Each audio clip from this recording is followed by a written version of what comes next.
Start is written by Jon Acuff, and he is a member of the Dave Ramsey team. Y'all, this is a very upbeat, motivating book, and it's also one that you might give anonymously, perhaps, to someone who you would call is in a rut. You know, they're always complaining about their job and their life, and they don't like what they're doing and all of that. So this is a great book to, maybe not anonymous, I don't know. But you see the cover here, you flip the switch from average to awesome. And this is a book that tells you how to do that. So it's a very motivating book, and one I think you'll really enjoy the synopsis of. This is the premise of the book. On your outline, he says, no one aims for average, no one sets out for status quo, no one longs for ordinary, but one day you wake up and ask yourself, how did I get here? You wonder if there's a way to be more awesome more often, a way to punch fear in the face, escape average, and do work that matters.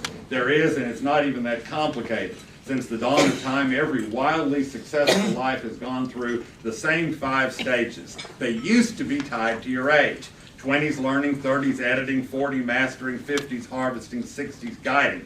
But the great news is it's no longer about when you were born, it's about when you decide to live. You don't have to be in your 20s to learn, and you don't have to be in your 50s to harvest. You just have to start. And that is really the message of this book. Where we used to go through stages like this chronologically, that is simply not the case any longer. Anyone can start anytime they want to, and that's what's motivating about it. Now you can see the subtitle of the book has these 3 actions to start. Punch fear in the face, escape average, and do work that matters. And the quote here, you may not have read the road completely mapped out, but you can control the starting line. Action beats intention every time it's time to start. So, and y'all, that's a great takeaway from this book. If you want to fool somebody, you read the book yourself, which is one of our objectives at these sessions. Remember that phrase. It's not finding your purpose, it's living with purpose. And so he talks about 3 things. One is start today. You don't have to wait. It's not a springboard. It's not a filter. Get started. Start where you are. You can start as a dad, as an employee, as a manager, as a college student, as a friend, or as anything else. And then start on what matters to you. You don't have to get locked into a purpose that someone else has for you. Now I want to read you this quote that's not on your outline, but it gives you some flavor for what he says. And I think a lot of you will like this.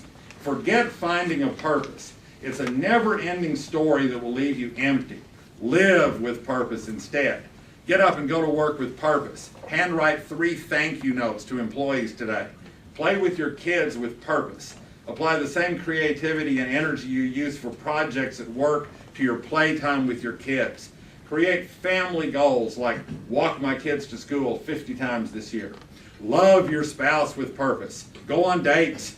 Don't wait for moments to reconnect to happen naturally. Encourage them with intentionality.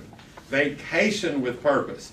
Turn off your email for longer than 12 seconds and realize no one died during your absence. Dream with purpose.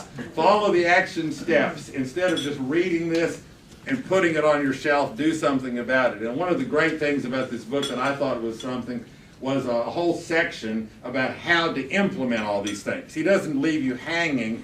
He has pages and pages of action steps you can take, and I'm going to give some of those to you in a few minutes. Whatever you're going to do it with purpose. Not as if purpose is a key you're going to find in the bottom of a trunk of old sweaters, but rather as if purpose is an approach to life that can shape everything you do. So then he says, remember this, 1 insult plus 1,000 compliments equals 1 insult. And think about how many times we gravitate toward the negative. Somebody didn't like something, 99% do, and we're all upset about the one that didn't. Always remember 1 insult plus 1,000 compliments equals 1 insult. This is a very motivating book, very practical, lots of great steps to it, and I'm only half kidding when I say perhaps this is a good Christmas gift anonymously. Maybe it doesn't have to be anonymous, I don't know. But whoever wins this today, I hope you do start. And I hope you enjoyed the synopsis of Jon Acuff's book, Start.